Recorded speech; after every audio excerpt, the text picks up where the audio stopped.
pembuatan bahan. Yang pertama itu ember, yang kedua dengan arit yang tajam. Cara pemanenan dilakukan dengan memotong tangkai buah tepat pada pangkal buahnya. Cara memanen menggunakan pisau atau arit yang tajam dengan memotong tangkai buah tepat di dekat pangkal buah. Panen dilakukan dengan interval 7-14 hari. Bantalan buah tidak boleh rusak karena merupakan tempat tumbuhnya bunga untuk periode selanjutnya. Hindari panen terhadap buah muda atau lewat masak.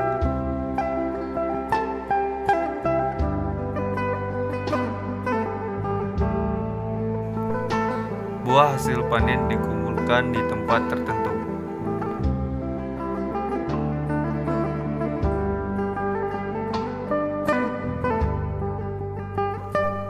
Pemecahan buah dilakukan dengan pemukulan kayu atau memukulkan buah satu dengan yang lain. Biji dimasukkan ke dalam wadah bersih untuk selanjutnya dibawa ke tempat fermentasi.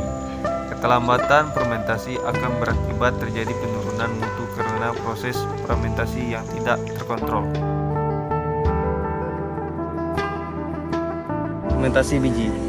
Fermentasi biji dilakukan untuk menurunkan lendir yang terdapat pada kulit biji, sehingga setelah disangrai, biji kakao menjadi lebih beraroma dan bercita rasa kuat.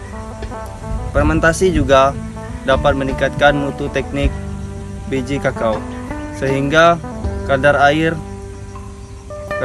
kadar jamur dan kulit pada jamur dapat semakin rendah. Baik, kakao yang telah dipecahkan tadi kemudian kita fermentasi yaitu selama 4-5 hari dengan menggunakan tempat yang sampingnya berlubang. Kemudian kakao ini kita masukkan seperti ini.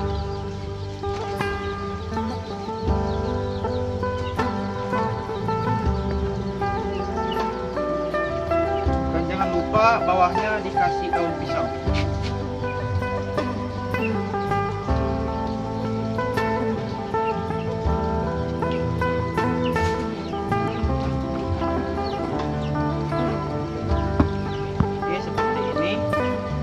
Kemudian ini kita ratakan seperti ini. Kemudian kita tutup menggunakan daun pisang. Setelah seperti ini kita tunggu sampai 4-5 hari. Pencucian biji kakao. Setelah difermentasi, biji dicuci menggunakan air bersih. Pencucian dilakukan agar bentuk biji lebih bagus, warna kulit biji mengkilat, kadar kulit biji lebih rendah, dan biji lebih tahan serangan jamur dan serangan selama penyimpanan. Pencucian biji dapat dilakukan dengan tenaga manusia atau dengan mesin cuci kakao. Jika dengan tenaga manusia, pencucian dilakukan dengan menggosok-gosok atau mengaduk-aduk biji dalam airnyakan bambu. Dan sedangkan dengan bantuan mesin, pencucian biji dilakukan secara otomatis dengan meletakkan biji hasil fermentasi ke dalam mesin. Selanjutnya adalah pencucian pada biji kakao yang telah difermentasikan selama 4-5 hari. Kemudian dicuci bersih dengan menggunakan air mengalir. Tujuan dari pencucian biji kakao adalah agar bentuk biji lebih bagus, warna kulit biji lebih mengkilat, dan biji lebih tahan serangan jamur.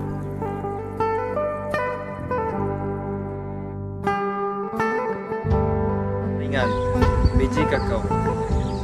Pengeringan dilakukan untuk menurunkan kadar air biji yang awalnya 60% menjadi sekitar 6-7%. Kadar air yang demikian membuat kualitas biji tidak akan menurun selama proses penyimpanan maupun pengangkutan. Pengeringan dapat dilakukan menjemur biji di bawah terik matahari menggunakan alat pengering atau menggunakan kombinasi keduanya. Pengeringan dengan menjemur biji di bawah terik matahari merupakan metode yang paling baik dan murah. Penjemuran ini dapat dilakukan di atas permukaan terpal lantai penjemuran atau di atas pot bambu dari setiap luasan satu tempat penjemuran. Setelah penyucian bersih, maka dilakukan pengeringan, yang mana pengeringan selama 7-9 hari. Ya, alat yang digunakan yaitu nyirup.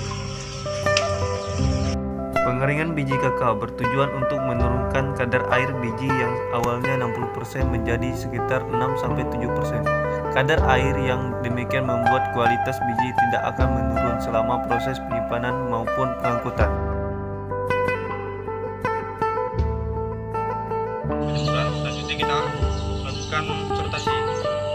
Sortasi dilakukan antara pemilihan biji yang baik dengan biji yang tidak baik. Sortasi biji kakao bertujuan untuk mengelompokkan biji berdasarkan penampakan fisik dan ukuran biji. Biji-biji ini dipisahkan karena masing-masing standar memiliki nilai jual yang berbeda. Selama sortasi, segala macam kotoran harus dibuang agar tidak terikut dalam penyimpanan.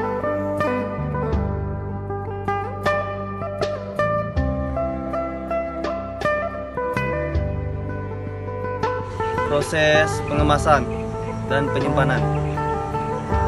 Untuk proses pengelompokan biji berdasarkan penampakan fisik dan ukuran biji, biji-biji kualitas ekspor standar dipisahkan dari biji yang berkualitas.